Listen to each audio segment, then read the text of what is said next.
कौन सा ऐसा कार्य जो आप बता देंगे कि यहाँ दिखाई दे रहा है?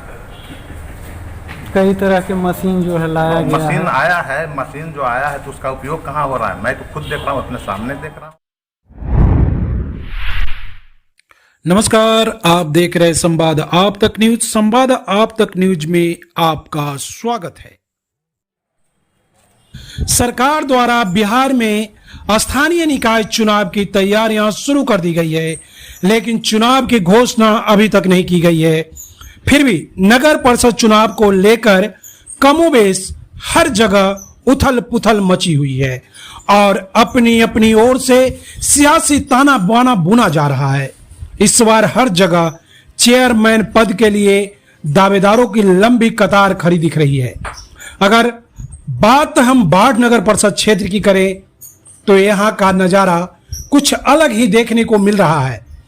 इस नगर परिषद में दावेदारों की लंबी चौड़ी कतार खड़ी है। यहां चुनावी शतरंज की बिसात बिछने लगी है। गौर करें तो चेयरमैन पद के लिए कई नामों की चर्चा जोर शोर से हो रही है। जी हां, इसी कड़ी में हम बात कर रहे हैं बाढ़ नगर परिषद में चेयरमैन पद के प्रबल दावेदार ब्रिजनंदन प्रसाद की, जो एक रिटायर्ड इंजीनियर हैं और इन्होंने चेयरमैन पद के लिए शंखनाद कर दिया है। वे चुनावी अखाड़े में कूद पड़े हैं। उनके चेयरमैन पद पर चुनाव लड़ने की घोषणा मात्र से ही कई के पसीने छूटने लगे हैं। बात अगर इंजीनियर साहब की छवि की जाए तो वे एक साफ सुथरे और बेदाग छवि के व्यक्ति हैं। वे सीधे साधे, शिक्षित और मिलनसार स्वभाव के व्यक्ति हैं। सिविल इंजीनियर पद से रिटायर्ड करने के बाद राजनीति में आने की वजह जब हमने इंजीनियर साहब से जानने की कोशिश की तो बातचीत के क्रम में देखा कि उनके मन में नगर के विकास के लिए जज्बा हिचकोले मार रही है। उन्होंने साफ तौर पर कहा कि वे बाढ़ को चमकता हुआ देखना चाहते हैं। जी हाँ, वे यहाँ की गली नाली, पढ़ाई लिखाई, चिकित्सा और दवाई हर चीज को चुस्त दुरुस्त देखना चाहते हैं। वे जातिगत राजनीति से कोसों दूर भागते हैं। वे जात की नहीं, जमात की राजनीति पर विश्वास रखते हैं। उन्होंने साफ तौर पर कहा कि हम बाढ़ का तस्वीर बदलना चाहते हैं, बाढ़ को एक चमकता हुआ बाढ़ देखना चाहते हैं।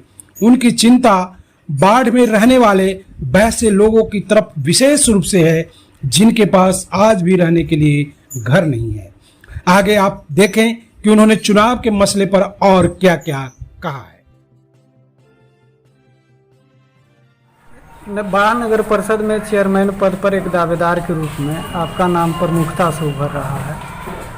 आप सिविल इंजीनियर पद पर जो है सेवानिवृत्त हुए, तो पॉलिटिकल इंजीनियरिंग का ख्याल कैसे आया? हाँ, इसका भी कारण यही था कि मैं बाढ़ का जन्म मेरा बाढ़ में नहीं हुआ, लेकिन मैं बाढ़ के बगल के गांव का ही रहने वाला हूं और मेरे पिताजी का यहाँ बिजनेस था, इसलिए मैं बराबर बाढ़ आता रहता था और यहाँ की जो स्थिति थी वो शुरू से मैं देखते रहा हूँ। इसीलिए मैं कहीं अन्यत्र बस के नहीं बसा, बाढ़ में आकर के बसा। जो कैपेसिटी थी कि मैं बाहर में भी बस सकता था, लेकिन मेरा कहीं कुछ नहीं है, जो कुछ है बाढ़ में है, इसलिए यहाँ पर। दूसरी चीज़ है, यहाँ का जो नगर पालिका का जो स्थिति हम जो देख रहे हैं वो हमको संतोषप्रद नहीं लग रहा है। इसमें एक इंजीनियर की ज़रूरत है, इसीलिए मैं अब जब रिटायर हो गया हूँ तो मैं अब इस पद के लिए दावेदारी अपने को दे रहा हूँ। नगर परिषद में तो नगर विकास के द्वारा काफी धनराशि जो है योजना में खर्च हो रही है। निश्चित रूप में हो रही है, लेकिन उसके अनुरूप कार्य दिखाई देता नहीं है। क्या प्रमुख एजेंडा है यहाँ के जनता के लिए? आप क्या करना चाहते हैं? प्रमुख एजेंडा तो बहुत कुछ है, लेकिन मेन जो है बाढ़ शहर को कितना खूबसूरत हम बना सकते हैं, यहाँ की जनता की जो तकलीफ है उसको मैं कैसे दूर कर सकता हूँ, यही सब चीज़ है।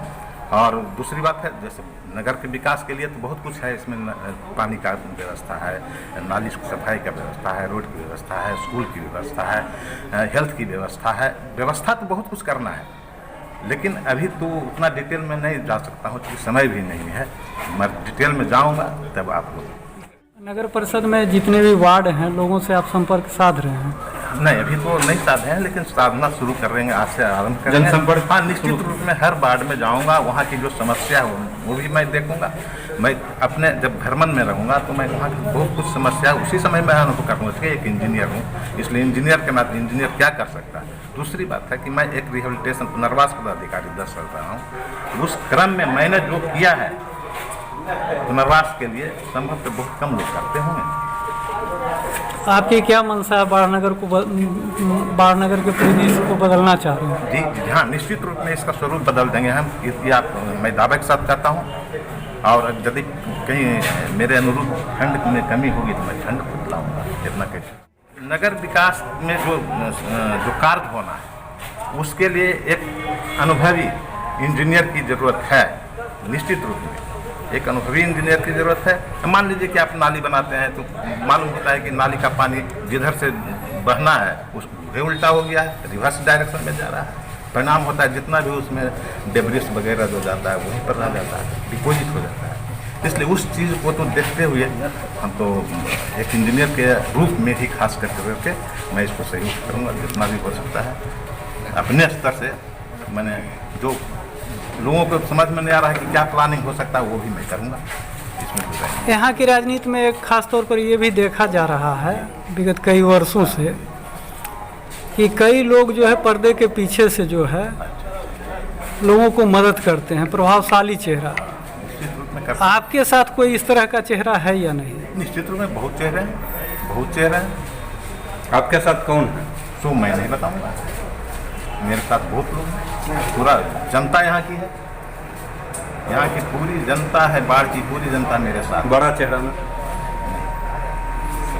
सब बड़ा चेहरा ऐसा नहीं है कि सब छोटे हैं, सब बड़े चेहरे हैं। इसलिए हाँ, इसलिए ऐसा कुछ नहीं है। पर और आगे बढ़ा चाहते हैं, अगर जरूरत पड़ेगा तो भी आ जाएंगे सामने। अच्छा, यानी आपके पीछे बड़ा चेहरा है। निश्चित रूप में रहेंगे, नहीं रहेंगे ये आधार को भी चुनाव में माना जाता है एक महत्वपूर्ण भूमिका। नहीं, जातीय आधार पर मैंने अपने को कभी, इसलिए मैं सर्विस पीरियड में भी मैं कभी जात का प्रश्रय नहीं किया, कभी नहीं। जात से हमको लेना देना उतने, सबको रिलेशन बनाना है जात से, तो शादी विवाह करना है, शादी विवाह तो करना नहीं है। यहाँ किसको मैंने क्या जरूरत है ना, उसके अनुरूप हमको काम करना है। ये नहीं है कि चेहरा देख लिए कि फलाने आदमी हैं, ये तो हमारे बहुत नज़दीकी हैं, इसलिए इनका काम है। अब जैसे मान लीजिए आवास का योजना है, तो आवास योजना में जो जिसको ज़रूरत है, जिसको हम देखेंगे, खुद मैं पर्सनली जा करके देखूंगा कि नहीं इनको आवास की ज़रूरत है, निश्चित रूप में उनको आवास दूंगा मैं। और ऐसे बहुत से लोग तो मैंने वार्ड कमिश्नर होते हैं वगैरह वगैरह होते हैं जो अपने हिसाब से देते हैं, मगर ठीक है उनका दिया हुआ हम मैंने स्वीकार करेंगे, लेकिन फिर भी मैं अपने स्तर से